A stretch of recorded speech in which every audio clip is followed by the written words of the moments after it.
Hi everyone, and welcome to today's webinar. My name's Kiara Simmonswood, and I am the Events Planning and Marketing Coordinator here at Charity Digital. I'm going to be your host for today's session and would like to give you all a very warm welcome. So today's session on charities, tech and the climate is led by Alice and Rachel from the Wildlife Trust, and they will impart their practical insights on using digital technology and tackling the climate crisis. From exploring how tech has helped it to deepen its impact to remembering the importance of non-digital strategies. Just before handing over to Alice and Rachel, I just want to share a few house rules and pointers for today's session. So the session is currently being recorded and will be uploaded to watch on demand within a week's time. The slides and other resources will also be made available to you by the end of the day, and closed captions are available, and I will shortly share in the chat how to enable these. During the webinar, please ask lots of questions in the Q&A section for Alice and Rachel to address at the end of their presentation, and feel free to share any other comments, experiences, or top tips in the chat section. If there is a particular question in the Q&A section that you would like answered, you can also upvote questions for them to be answered first. Finally, if you encounter any sound or image issues, please let me know in the chat and I'll do my very best to get the session back to normal as soon as I can. And without further ado, let me hand over to Alice. Hello, lovely to be with you all today. We're going to be talking about charities, tech and the climate today, and spoilers, tech won't save us. I'm sorry to get that out of the way first, but I thought it was worth, just in case you were thinking we had a really whizzy digital solution, I'll manage your expectations. All that to say, you're probably wondering who we are. So I thought I would do a quick introduction to myself, and then I'm going to hand to my colleague Rachel, just to say a little bit about who we are and where we come from. So if you could just go to the next slide, Rachel, which has a picture of us, which feels a bit pointless because you can see my face. But hello, I'm Alice Kershaw. I am the head of digital transformation, and I work on behalf of the Wildlife Trust to help them make the most of digital and to help us deliver on our 2030 strategy ambitions, of which you will hear a bit during this session about what that is and how it all links together. So I'm just going to hand briefly to Rachel, and then I'm going to talk you through a bit around that. Thanks. Yep. Hi, everyone. I'm Rachel Hall. I'm our climate change manager at the Wildlife Trust, and that means I support and help the Wildlife Trust, all 46 of them, to accelerate our work on climate change mitigation and adaptation as part of our mission to restore nature. I also advocate for the role of nature-based solutions, playing a central and valued role to address many of the world's local to global issues. So that's me. Excellent, thank you. And if we could go to the next slide, because I wanted to show you the kind of framing device that we had while thinking about this particular presentation. So just after we said, yep, we'd be very happy to come and talk about this, Charity Digital sent us this report, which said, what is the UK charity sector thinking about in terms of climate change? So there are three themes that we thought were quite interesting, and we're going to kind of pick up on throughout this presentation, which is one, that charities are concerned about climate change, but have yet to take action. First thing, you're not alone, and you'll see some of the stuff we're going to talk to you about that. Secondly, there is no universal understanding of environmental sustainability in the UK charity sector.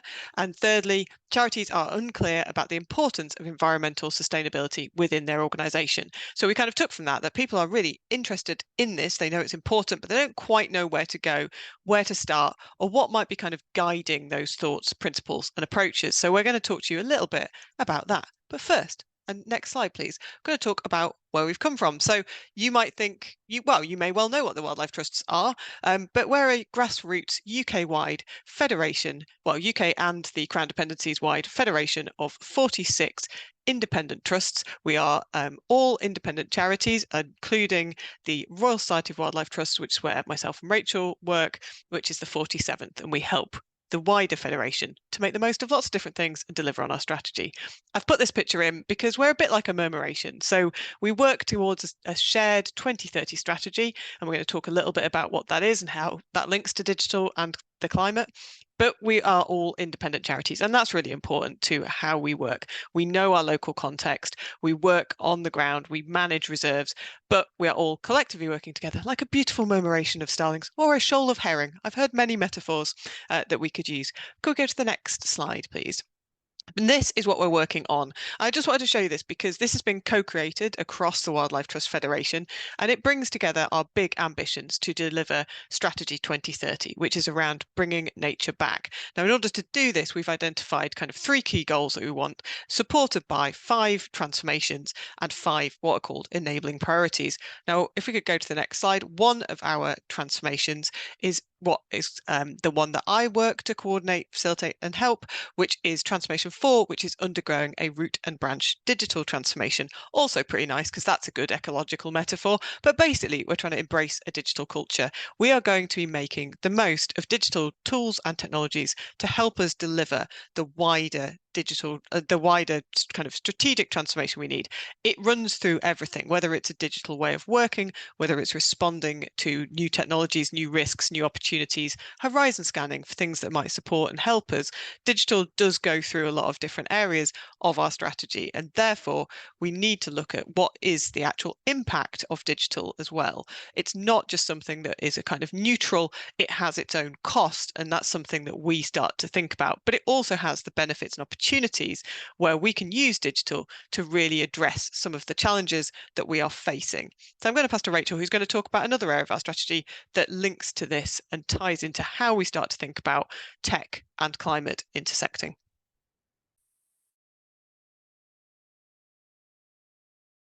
So underpinning those big transformations and our core headline strategic goals, we absolutely are clear that we've got a bedrock of sustainability and getting our basics right. So getting our own house in order.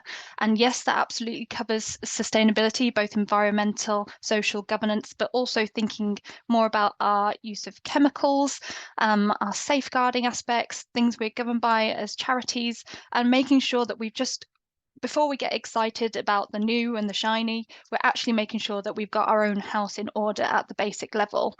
And that enables us then to think about those more ambitious programs, be that climate change mitigation, reducing emissions, and how we're going to drive decarbonisation really quickly, as well as thinking about fundamentally our risk from climate changes as organisations and how we need to address that to make sure we are resilient to its impacts as well.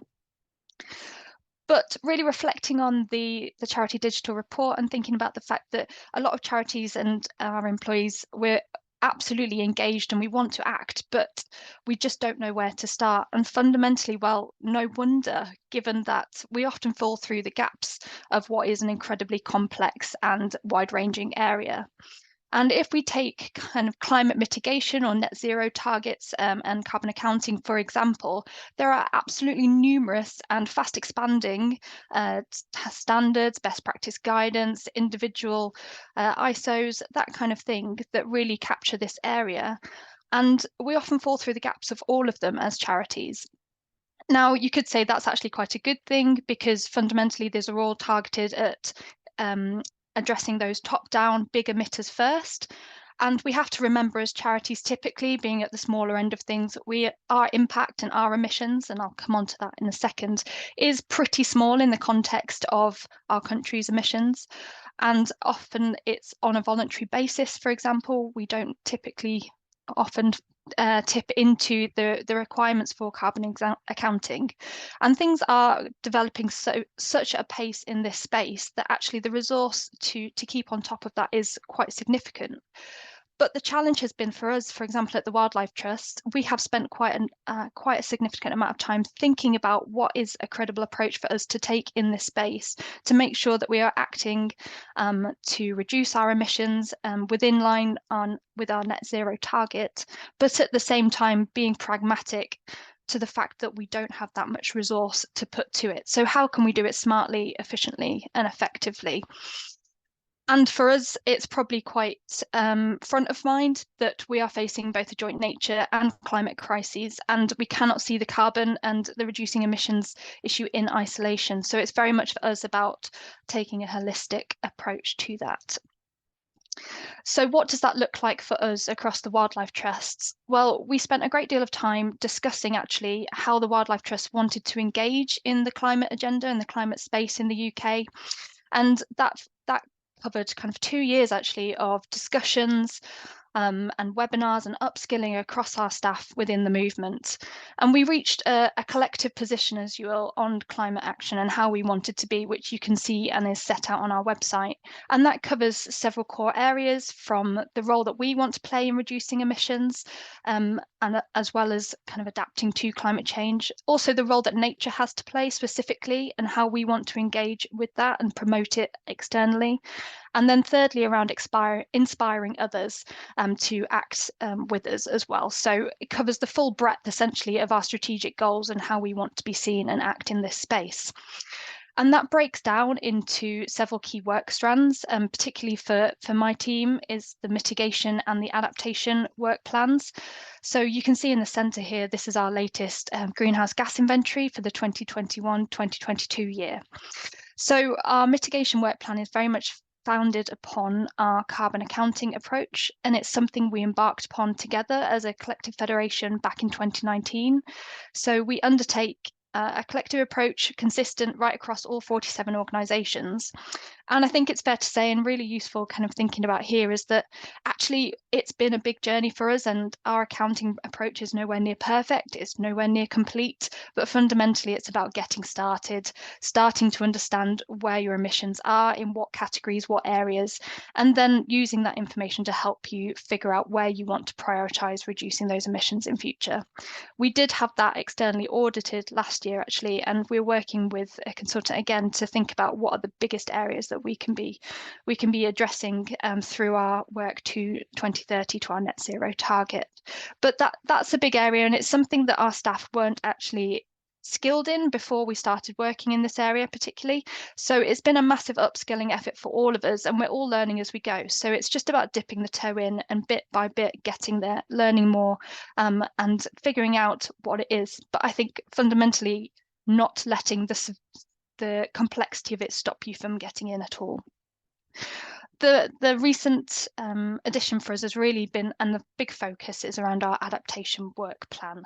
So back in 2022, we actually produced our first climate change risk assessment and submitted that to government under their reporting power of the Climate Change Act as well. Now, this report, of course, looks at the risks that climate change poses to nature, but actually also, and I think this is really important when we're thinking about the charity sector as a whole, it looks at our risks and the vulnerability and exposures we have as organisations to climate change ourselves.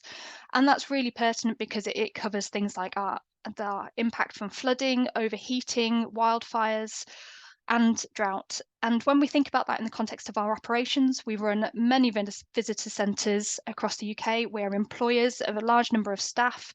That's really important for our visitor welfare, our staff welfare, thinking about the safety and the economic prosperity, essentially, of our sites and our organisations. So for us, adapting to climate change isn't just about contributing to our core strategic aims of bringing nature back. It's actually making sure that our organisations are sustainable into the future as well, to continue delivering on our strategic goals. And I think that's a really key point to make.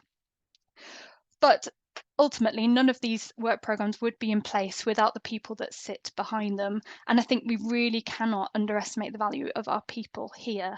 Whatever tech data we're using and monopolising to make these work plans happen, for example, the climate change risk indicators produced by the Met Office, the conversion factors for the greenhouse gas inventory that we use, published by government, all the platforms that we're using to help us estimate emissions for our land-based greenhouse gases as well.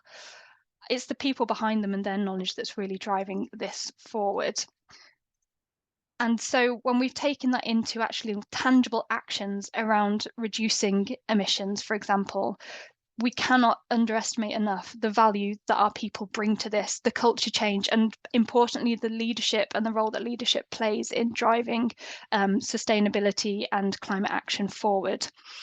And we are getting on with actions that are typically no regret. So where we know that they're going to have a positive influence or impact on reducing emissions, but also are unlikely to have any adverse negative impacts as well. So that's been things fundamentally where solar, for example, we can include. We've been transitioning to using battery electric powered chainsaws, which has been really interesting because of a safety element with volunteers as well. And the fumes has been a fantastic double win. But really, it's those things that you don't think about. So yes, some of this looks like the big and the shiny and the capital expenditure, but I think the big learning for us through all of this has been actually fundamentally taking a step back and understanding the basics, so getting those basics right. For example, on your energy use, do you know how you're using energy across your buildings, both in space, so where in the building you're using the most energy, and over time, so in that 24-hour period?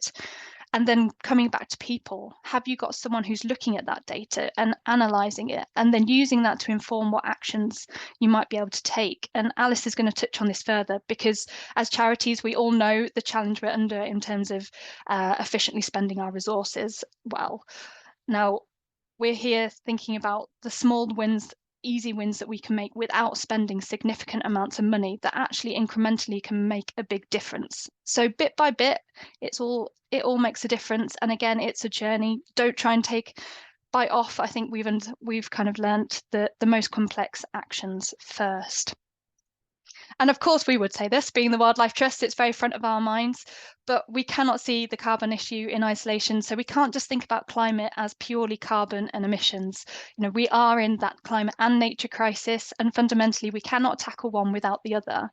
Nature has this incredible role to play, just naturally capturing, storing carbon emissions out of the atmosphere. But actually, as climate change worsens, those emissions, the ability of nature to do that is going to deplete, and actually it starts to flip and basically contribute emissions back to the atmosphere.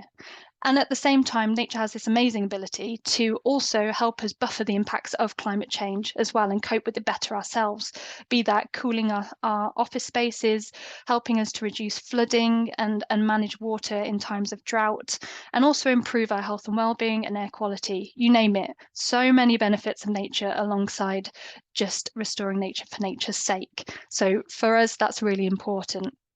And digital and technology has a fantastic role for us to play here in championing the role of nature, actually. So in terms of efficiently measuring, monitoring, and understanding the impact that some of these solutions can have, it's really important. So we're thinking about it in that way of how we can think about nature alongside where we absolutely need them, hard engineered removals. But something to think about for you, you know, we all have office spaces, we all have areas that we might not use so much, and just how can you be bringing nature into those spaces and think about the role that it can play for you too. So really useful, because for example, if you've got trees shading your office, that reduces the need for you to then put the aircon on in hot conditions, again having a knock-on impact on and a benefit to reducing your emissions as well. But I'm now going to hand back to Alice as she takes you through a bit more on the digital journey. Great, thank you. So the next thing to kind of keep making the point is that we take kind of a holistic approach to this stuff. So we're talking about climate change, but we're also talking about that link to nature and nature-based solutions and how we kind of work together. And Rachel's already said it several times, people. This is about people and how do we help people to make and take meaningful actions for nature. So this is a photo from a project we have running at the moment called Next Door Nature, which is one of the latest initiatives from the Wildlife Trust to inspire and support 1 in 4 people to take meaningful action for nature, which is one of our key goals that we're trying to do. And we know that, like companies and like the research that Charity Digital have done, people don't always know what actions they want to take. So Next Door Nature has a whole range of actions that benefit nature in local communities. And this includes things like making streets wilder, planting new trees. It might be community gardens. It might be creating accessible walking trails so more people can get out into nature. It might be looking at where your pollinator corridors are and making the most of that. Now, we knew that this was something where previously people had kind of come to us, but we want to empower communities to be able to make their own decisions about nature in their local areas. So all this to say, because you're thinking none of that is digital. No, you're quite right. None of that is digital. But what we wanted to do was to find a way to support communities to take action. So we've trained new community organisers who are out in all of the wildlife trusts across the UK and the Crown dependencies to help support this. But we also brought together what's called the digital Next Door Nature Hub, which I'm just going to post into the chat, in fact. So the Next Door Nature Hub is a digital tool which helps people find out what other community groups have been doing and to share their stories. We knew from some of our research that we did that this is what people wanted, and this is how we'll share the kind of actions that really are going to make a difference for nature. And how do we empower people to do that? How do we support it? Well, it might not be a digital tool. The thing you might want to do might be entirely analog and offline. But if we can use digital technology to help bring together some of those ideas and actions, and there's also a page on the Wildlife Trust website about actions for nature you might want to take, then they're all to the good. We can use digital in a way that really starts to support local communities with what they need. So if you go to the next slide, I'll show you a little bit of how we know what's currently happening. So we ran a survey this year called the Great Big Nature Survey, which I constantly want to call the Great British Nature Survey, but it's not about cakes. And effectively, we spoke to 18,000 different people from across the UK and the Crown Dependencies, members of the Wildlife Trust, supporters, the general public. And one of the things that we asked them about, amongst a number of other things, was the actions that they were taking for nature. So if we go to the next slide, we know that people don't know what actions are most impactful. What we did find interesting is that if you support an environmental non-governmental organisation or an environmental charity, you're much more likely to take a wider variety of actions. And part of that is because you're quite likely to be bombarded by people like us with things that you can do. So you're actually connected into big networks. Because when you look at this, so it's a bit of a complex slide, don't worry about it, we'll circulate them afterwards. But what it's showing you is of the members and supporters of the Wildlife Trust, which is the column on the left, down there if you're looking at me, there is a huge range of actions being taken by a lot of people. But on the other side of the slide, we have non-ENGOs supporting public, and they're effectively only taking a few actions.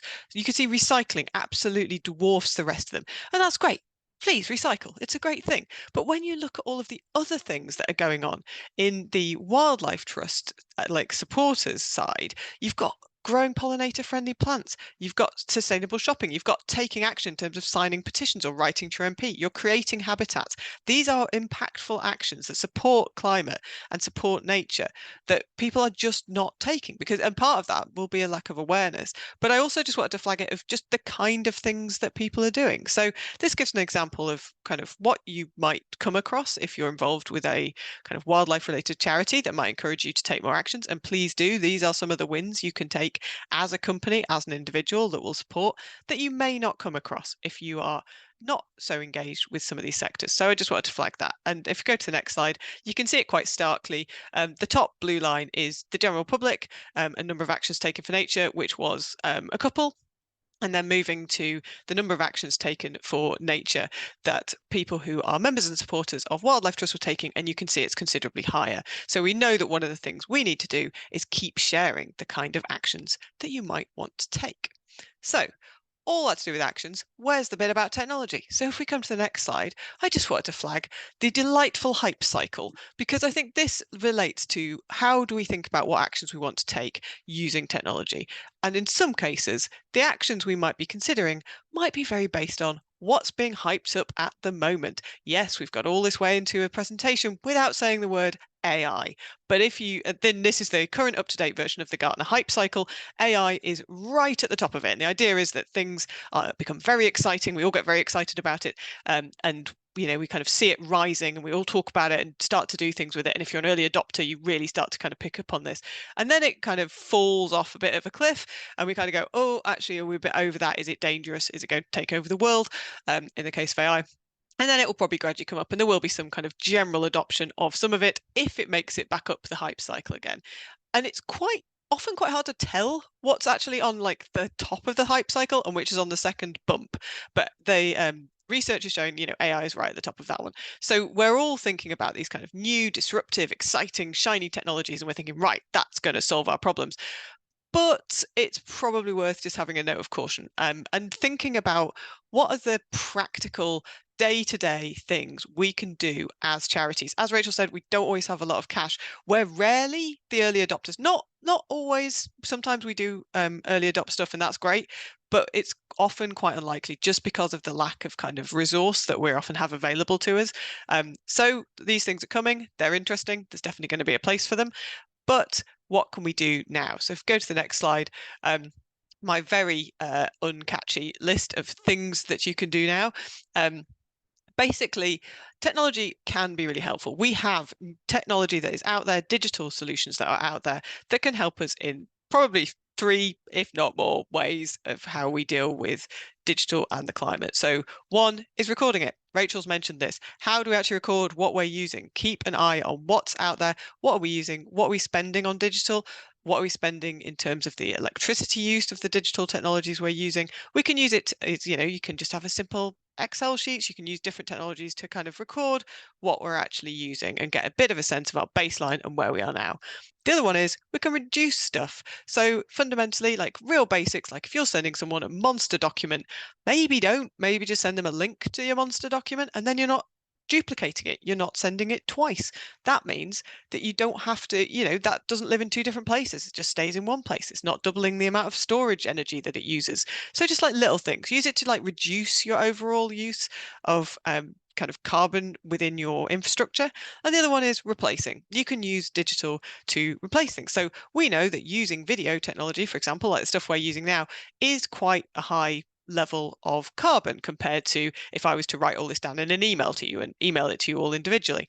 But the benefit is, not the alternative to that might be that we all got in our cars, drove somewhere, and Rachel and I stood in front of you and gave this presentation in real life, which might be really fun. We'd probably have biscuits, but ultimately technology is enabling us to replace that kind of fossil fuel transportation with something else. So it's thinking about balancing it off, that there will always be a cost to everything we're doing, but how are we balancing that out with the benefit?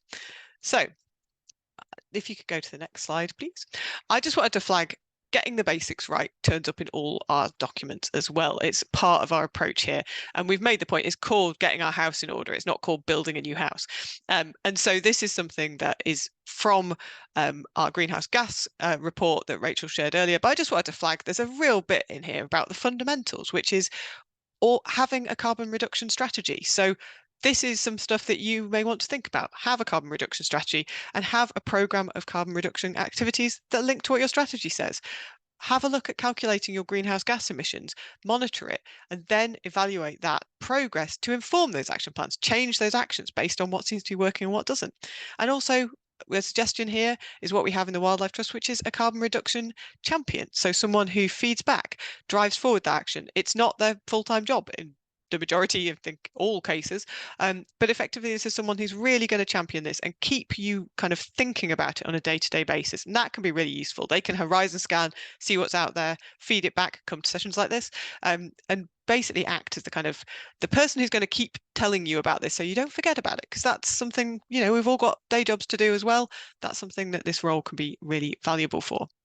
So I'm going to give you just a quick number of slides that actually Rachel and I delivered to our, a much bigger version of this, to our internal working group. We have a carbon group made up of those champions, and they come along and we talk about different things, but one of them was on digital and technology. So we provided just some quick, here are some things you might want to think about.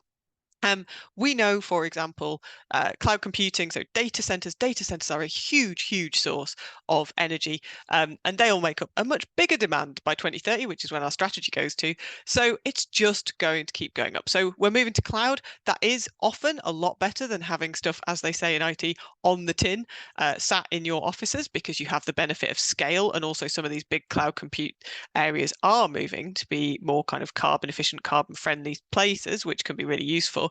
Definitely don't not move to the cloud, but it is somewhere that we know is a kind of rising level of things that are needed.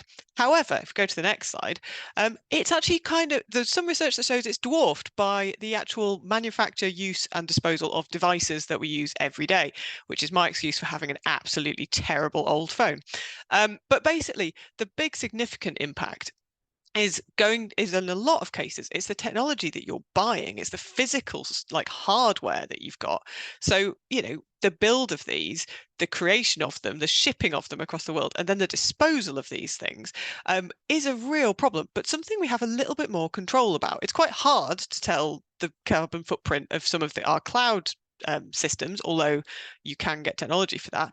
But basically, hold on to your devices as long as they still work. Like, you will need to update them, obviously, but really do try and replace them as less often as you need to. As charities, this is not usually a problem, but I'll put it out there anyway.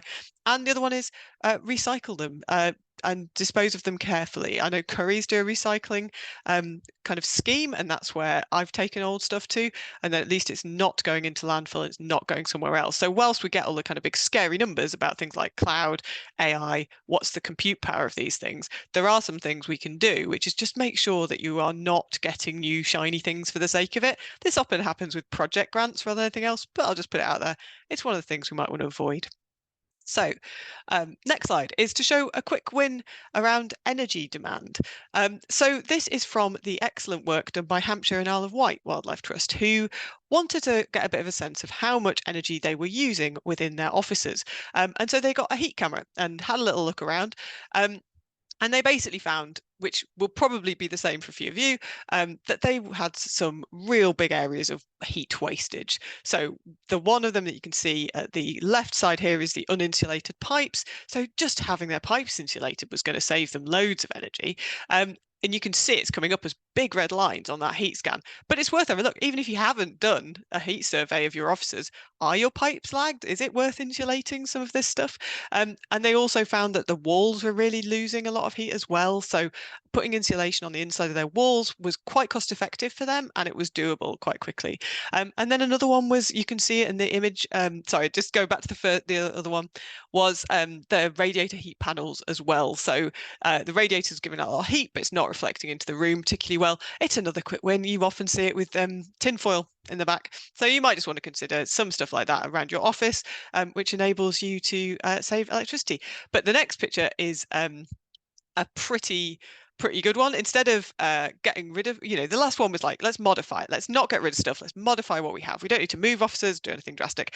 This was something they did get rid of, and a truly excellent slide. I enjoyed it immensely when I first saw it, which is the when they ran the heat survey over their office, the phones stood out like this. And the reason for that is their landlines had a significant standby consumption. So they estimated that actually for every phone they had, they were saving, well, they were losing until they got rid of the landlines, 30 kilograms of carbon for each phone, which was about 150 quid a year in terms of electricity costs that they were spending keeping their phones warm, which was not something that they ever realised was a problem until they started to have a look. So if you have landline phones still in this day and age, might be worth checking out how warm they are, because if you're heating your phone, then you are definitely wasting electricity. And so they've saved some cash, and they'll be transitioning to mobiles, which, even though there is also the issue around handsets and the use of those, will be saving them electricity in the long run and saving on their carbon, and not something that anyone expected to find. So this is where you can use a digital tool like a heat sensor to find things that you may not have expected. But there's also some big wins in there, and the ones that they would as well. So just kind of I mean, I just wanted to have this slide that just said, don't just buy an app. There's loads of stuff out there. I've seen them all. Myself and Rachel have been pitched them all. If you have come across a carbon accounting type app, we've probably been pitched it. But our whole point is it's about the people. It's not about the app. You need to kind of build in that kind of culture change, that behavior change, that approach of like, how do you ensure that the actions people are taking are kind of become second nature, embedded in your day to day? So technology is, and kind of the apps that you might see could be part of the solution, but they're only going to work if people are really bought into it and have a sense of what kind of actions make the most sense for them to do. So I'm going to then pass back to Rachel, who's going to talk to us a little bit about partners. Yeah, and this is just a brilliant example. I think we have to remember this is often a new area for all of us, and we're not automatically going to have all of the skills, expertise that we might want or need, or the capacity indeed to actually be delivering a lot of this stuff. So it's really about finding the right partners, the right networks to tap into, to mutually support each other. So for example, we've been part of and are active in the Fit for the Future network, which is a network of sustainability professionals examples in multiple different areas. So charities, public sector, all sorts, and lots of different types of charities, for example, as well, which is really useful because everyone's coming at it from different angles, but we're fundamentally all tackling the same problems. So how can we do it smartly, efficiently, and learn from each other as well? And that extends into corporates and businesses who typically have, and a lot of the bigger ones have, more resource fundamentally to put to all of this, and are typically further on as well because it's been a requirement for them for a significant number of years. And we're finding examples of that, for example, with our corporate partnership with Siemens, where we're really kind of working together. So previously Siemens have come on a lot of our wild work days, and that was where our corporate relationship really cemented. But during COVID, where staff couldn't come along to our wild work days, actually we took a different tack. And Siemens actually supported us on a fantastic piece of work looking at EV charging infrastructure, looking at 2 specific sites to really drill down as case studies to think about what was the requirements for EV charging, looking at the visitor and site usage models for then targeting the design of those EV charging systems and how they might operate, and also whether there was opportunities for solar on the site that would enable them to be more efficiently supplied with energy, essentially. And that was brilliant. And a lot of the trust then took that as a model to think about, okay, well, how does that work for me in my place? What opportunities have I got there? And what model do I actually want to run? How am I going to use EV? Do I want to offer it to visitors to the site, for example? We then took that a bit further with Siemens, and this year I've worked on what you can see here on the screen, which is a pre-energy strategy support. So that was looking at the energy consumption actually across the entire federation of wildlife trusts, which is relatively low, but we do occupy a large number of old buildings, lots of inefficient heating, many kind of off-grid as well. So we are still seeing gas and oil use quite significantly. I think gas and oil make up about 6% of our footprint emissions overall. So for us, that is an absolute priority to get off fossil fuels, and that's where we're seeing our focus. So our work with Siemens was really to look at the opportunities for renewables at our sites, but really interestingly, they took us through the entire journey on that. And that wasn't just about getting to that really complex end of the big, the shiny, getting the heat pumps in, the wind, or the significant power purchase agreements, you name it. It was fundamentally, have you got monitoring and metering in place at your buildings? Is someone looking at that and analysing it and then going around and thinking about what appliances you've got, thinking back to the phone? Okay, from there, okay, what's the next stage thing on? And those increments were really important to demonstrate to trusts and to use ourselves that actually sometimes the most costly actually implementations wouldn't actually have the biggest impact. And again, it's a lot about behaviours and how staff, visitors were using sites that would inform then the measures that we wanted to take. So that was really key. And the expertise and the skills from Siemens wasn't ever something that we were ever going to be able to either buy in-house or have permanently as a staff base. And I think that's crucial there as well. That skill sharing across organisations is something that we really do need to make more of. So I will pass back to Alice on that, because I think the key thing there is that we've often found some of this, the tech and the cost of access to it is such a big barrier for us. But how we find ways around that is the important part. Yeah, so I mean, it kind of says it on this slide, which is basically, yeah, the cost and access to digital expertise are significant barriers. So we rely on our partners, and we have the benefit of we work across a federation. So within the over 3,000 staff that form part of the Wildlife Trust Federation, there is a lot of expertise, but we don't have the ability to draw in it all the time for this kind of work. And that does limit our development and limits our impact. So being able to find partners like Siemens who can work with us on things like this is really critical to us moving forward at a kind of strategic level on some of it. So there is a kind of a pay and a skills wall to some of this, and I can see already in some of the questions that have come up, that's definitely reflected here, and we saw it reflected in the charity digital report as well. We do have an issue with some of the stuff that we see. I mentioned the kind of apps that we kind of get pitched. You see a lot of free online calculators, for example, but do we have the skills to know what they're saying? Do we understand enough about the methodology that they're meant to be using to be able to know that they're making meaningful kind of outputs for us? For example, some might be overly simplistic, and they might not be detailed enough, or they might take too long to be useful to us, or some which are kind of the more business facing tools can be really expensive. I mean, we would love to be able to access a number of like new technologies that we see. So we have some projects working on Earth observation and satellite-based work, but being able to do that at scale, we are one of the largest landholders in the UK. We can have a huge number of reserves, more reserves than there are McDonald's or Pretz. So there you go, that many reserves. And we would love to be able to use kind of satellite technology on those kind of soil-based technologies, but that's not in use across the entire federation. But that kind of stuff would really help us in terms of what we're trying to do. So we look for opportunities to work with academics, to create projects, and to work with partners that help to bring in some of this expertise so we can benefit from it. As I said, with the kind of Gartner hype cycle, we're not usually early adopters, so hopefully you can find people who've already got mature versions of this that we can then tailor to our needs. So if we could go to the next slide. I just wanted to kind of summarize how we think about it, because this is from the internal document that myself and Rachel created to share with our Wildlife Trust colleagues, which was kind of, this is our kind of approach, which is like digital tech can play a central role in helping us reduce global greenhouse emissions.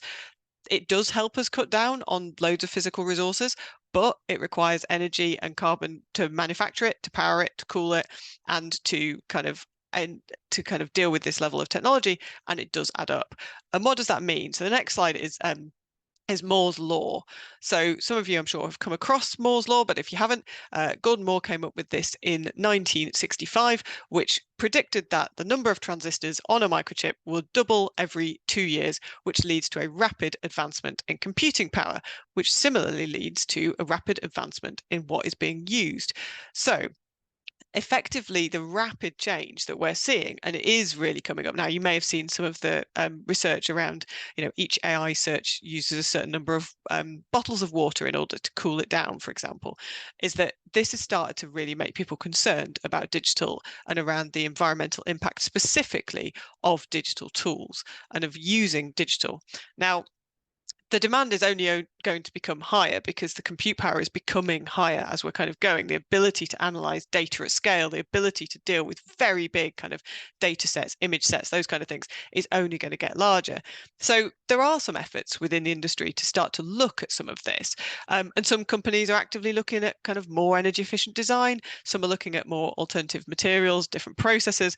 And there is a kind of push from consumers around data centers and how we make sure, and if you have, where are you hosting your computers? What your kind of cloud computing? Where are you hosting your data?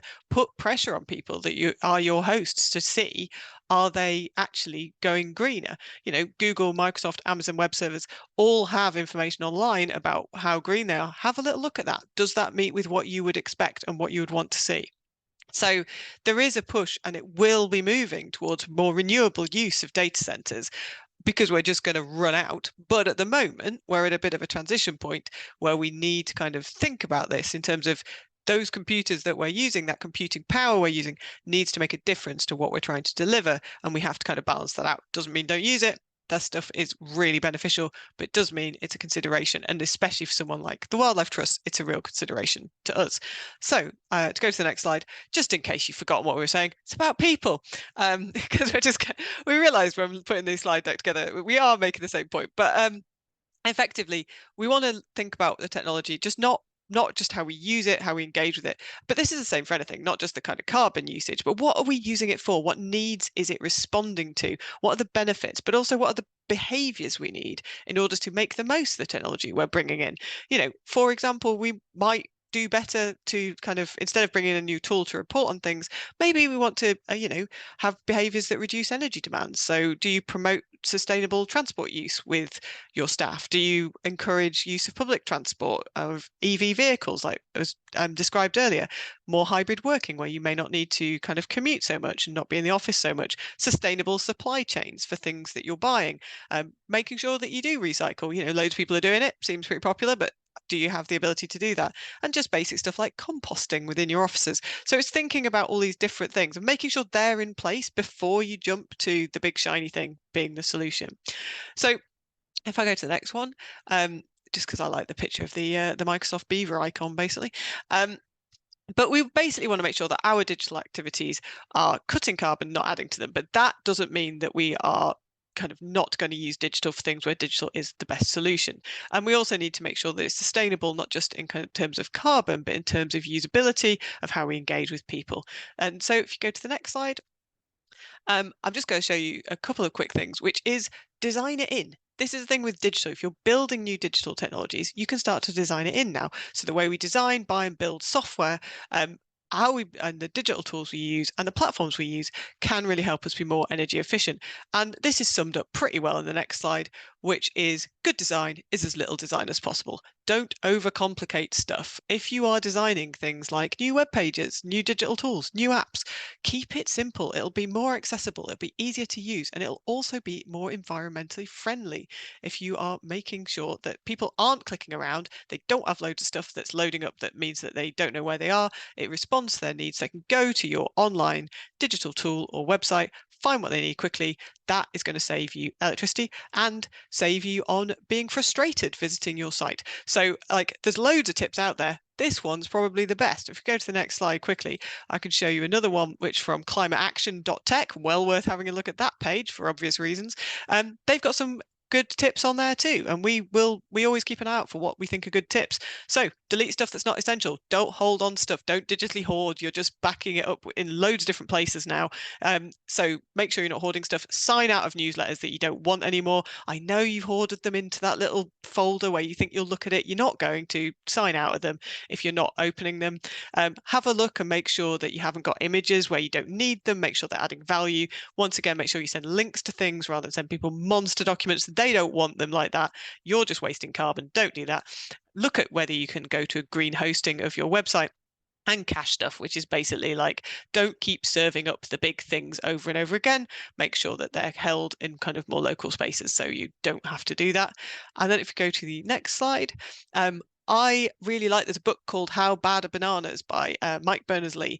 And in it, he has this great quote, which is basically around, is it better to read stuff online or read things in a book? And he said, both reading online or in paper format is a good thing to do if the content helps you become aware of the world, the climate crisis, and what we can do about it. And reading itself is a low carbon activity because it is hard to shop or drive while you read. So the ultimate point of this is we are using this technology to try and ultimately make the world better. That's the point. But going to read a good book and learning about what you should be doing probably balances it all out. Thought it was a great point from Mike. If we go to the next and last slide, which we've hopefully tried to make the point here, is there are loads of things you can do, but action is better than no action. Do something. Something is better than nothing. Rachel, I'm going to pass to you. Is there anything you want to add on this one? Yeah, I mean, I think for us, the climate crisis is in such a dire state at the moment, let's be honest. So for us, everything is about a can-do positive attitude, how we can all make a difference, and bringing it back to every single role that we play, both in our professional and our personal lives. It's core to the training that we're supporting Wildlife Trust with, is how every role is a role related to climate change, no matter what it is that you're doing, and that everyone feels empowered to be part of that. And that is in your, thinking about community, thinking about nature, thinking about your role at work, fundamentally how you can use technology and harness it for the better, and don't sweat the small stuff, but reduce what you can. Those little actions make a big difference. Brilliant. Thank you ever so much. Great, thank you.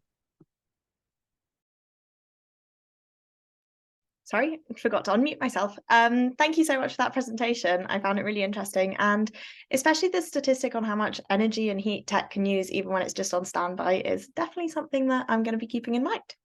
Now, we've had a few questions come in already, but if anyone has any other questions, feel free to add them in now or upvote the existing questions, as I will be addressing these with the most upvoted first. So let's dive straight in with a question from Louise, who asked, have you ever looked at digital tech for fundraising? Do you mean in terms of how we fundraise? So I'm going to assume that is what you're after. So, I mean, we have online kind of approaches to fundraising. We have, if you go, for example, I was down at London Wildlife London Wildlife Trust's Camley Street yesterday, and they have, for example, QR codes that you can put in on the site that help to raise money for like looking after that particular reserve. So there's quite a lot of digital tech that's kind of in some use. It's interesting. We do find that on some of our reserves, we don't have great signal. So we don't have great Wi-Fi signal. So technology is often not the solution there. It might be that actually, good old, kind of donation box or something might work better, or having a reserves manager who can talk to you.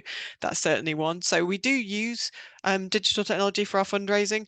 It tends to be online rather than on reserve, although like I say, we do have some that do use that. Great, thank you. And yeah, Louise just said that that's exactly what she was asking, so perfect. The next question is from an anonymous attendee asking, how do I get around having very limited finances to make these changes or take action? I think that's a really, really important one. And yeah, it's something that we're all grappling with. And fundamentally for us, that's been about understanding our carbon emissions across the whole. So measuring them in the first instance, and actually not trying to go after everything at once. So the way that we've triaged it is thinking about getting off fossil fuels is our absolute priority and what we can do there. Fundamentally, that means getting away from oil and gas, and thinking about our travel particularly. Now that's a really interesting one because we manage reserves. We have a lot of 4x4 vehicles, for example. Now the EV market in 4x4s is kind of in its infancy, and where there are EVs on the market, they are kind of 60 grand plus, and actually don't fulfill the role for us at the moment.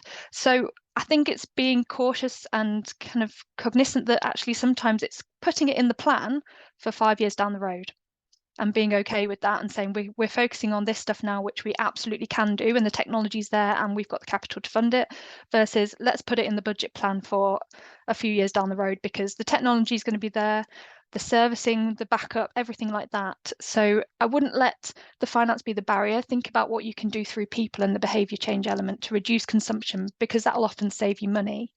And interestingly, on the energy point, and we will have all been hit by the energy cost recently, and moving away from those oil gas elements has been really crucial for several trusts in saving a lot of money so far, even with electricity prices going up. So again, something to really think about there. That's great, thank you. And yeah, I really love the kind of forward-looking element of it, which ties in very nicely to another question we've had, asking, how can I encourage my senior leadership team and the wider organisation to focus on the quick wins? Oh, great question. I think we've worked a lot with the leaders across the movement, and I think in part that's been looking more from a risk perspective necessarily than a reducing emissions perspective, particularly when we're looking at the impacts of climate change on us as organisations and our responsibility as employers, our response to emergency events. I think as landowners, we've experienced firsthand quite a lot of the impacts of wildfires. Particularly last year, we had significant numbers, over 1,000 hectares of land burnt by wildfires. And so we had a lot of emergency responses. We're now looking at coordinating that across the Federation in terms of sharing of equipment, resources, planning, all of that side of things. But I'd take some learning so go away and have a look at the task force on climate-related financial disclosures, climate-related nature disclosures, because that really kind of highlights and brings to the fore some of the risks and exposure you bring to your organisation if you're not thinking about this stuff as kind of an underpinning to everyone's business. Great, thank you.